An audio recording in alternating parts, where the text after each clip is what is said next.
أعزائي المشاهدين، ازيكم عاملين ايه؟ ان شاء الله يا رب تكونوا بخير. وحشتوني جدا. النهارده هنعمل مع بعض طريقة الكبدة الاسكندراني بطريقة سهلة وبسيطة وأحلى كمان من عربيات الكبدة اللي بتتباع في الشوارع. أنا النهارده جايبة نص كيلو كبدة. الكبدة عبارة عن شرايح زي ما انت شايفة كده.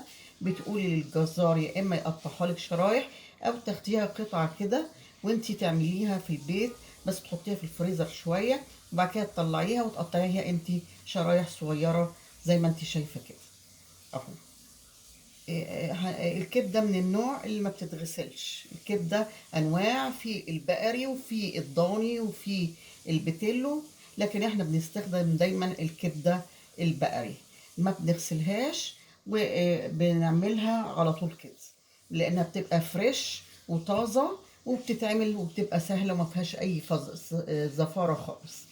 المكونات اللي عندي اللي بعملها، هنستخدم معلقة كبيرة من الثوم المدقوق زي ما انت شايفة كده، ثوم مدقوق، وعندي عصير ليمونة، وعندي خل هنستخدمه، وعندي ملح وفلفل، وعندي كزبرة ناشفة، وعندي كمون. كل واحدة منها معلقة معلقة من الصغيرة دي بس مليانة، وعندي ربع معلقة من الشطة، حاجة صغيرة جدا بس عشان ما تبقاش مشطشطة قوي.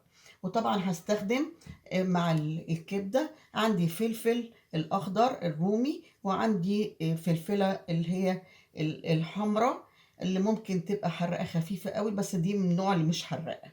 انا مش هستخدم طبعا فلفل حراق، لكن اللي بيحب يستخدم الفلفل الحراق يستخدم، لكن انا اكتفيت بربع المعلقة الصغيرة من الشطة.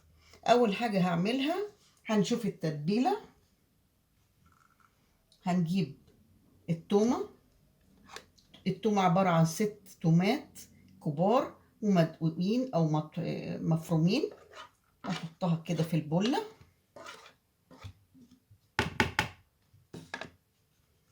وهجيب عصير الليمونة وهحطها عليها.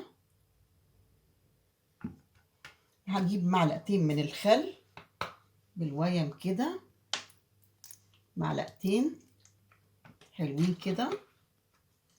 وبعدين هنزل التوابل اللي انا قلتها لكم، ملح وفلفل وكزبرة ناعمة او الناشفة، وعندي الكمون، وعندي ربع معلقة اللي من الشطة. هحطهم كده وهبتدي اقلبهم كلهم كده في بعض.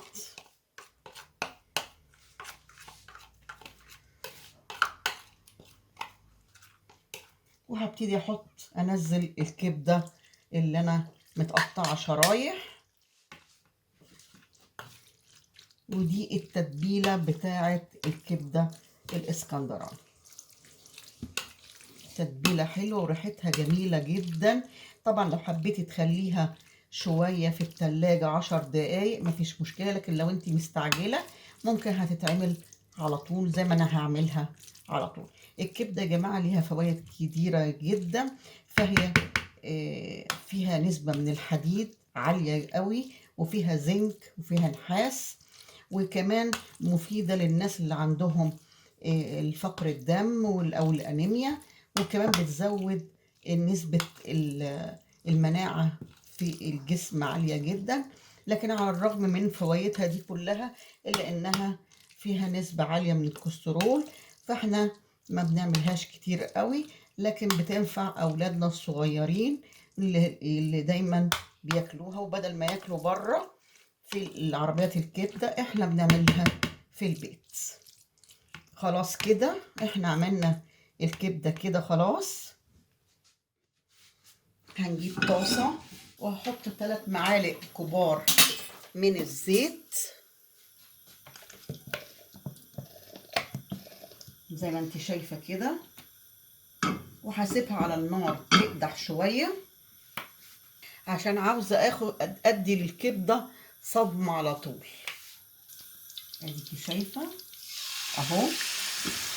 طبعا لما تيجي تستخدمي طاسه، لازم الطاسه اللي تستخدميها على قد الكبده اللي هتعمليها، يعني ما تكونش كميه كبيره وتروحي حاطاها في طاسه صغيره، لا انا عامله نص كيلو فعامله طاسه كبيره، وهسيبها تاخد الصدمه دي كده على البوتاجاز، ومش هحاول اقلبها دلوقتي علشان ما تتنسلش من الميه الكتير اللي فيها. زي ما انت شايفه كده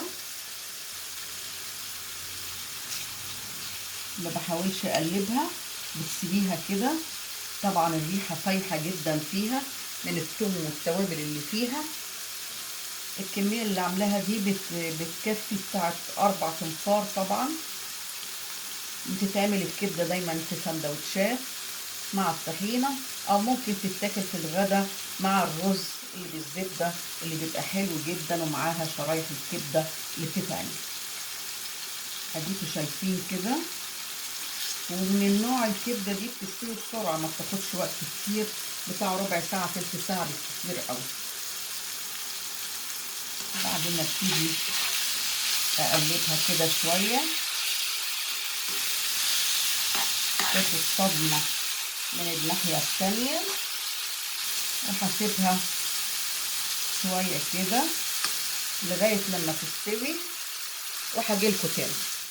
ودي بعد الكبده كده ما استوت خلاص وريحتها تجنن، هروح حاطه الفلفل الرومي والفلفله الحراقه او الفلفل الاحمر اللي انا مش جايباه حراق قوي، واحطها مجرد بس تاخد تتبيله كده، وهنطلعها ونقدمها لكم في الطبق.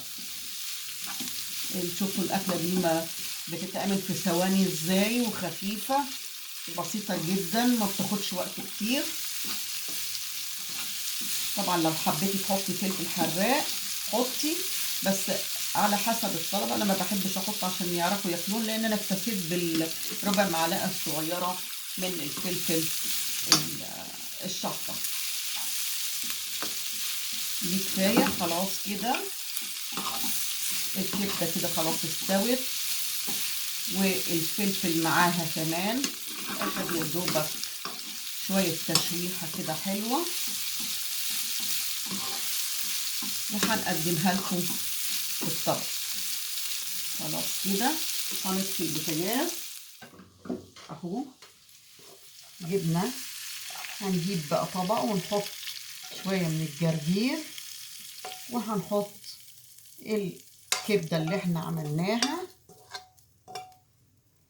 اكله حلوه وعامله معاها سندوتشات تتاكل. الواحد بقى زهق من الاكل الطبيخ والحاجات دي، فبنعمل حاجات ممكن تتاكل كده سريعه وبسيطه، والست اللي بتشتغل ممكن تعملها مفيش ربع ساعه، ومش هتكلفها حاجه كتير. وادي اهو، ادي الاكله معانا. وليه احنا بنحط الجرجير؟ علشان الجرجير بياخد الزيت اللي مكان تحمير الكبده. اديكم شايفين الطبق جميل ازاي. ولو عجبكم الفيديو بتاعي ما تنسوش تزوروا اعجاب للفيديو، وتشتركوا في القناه وتفعلوا الجرس علشان يوصل لكم كل جديد. وبالهنا والشفا.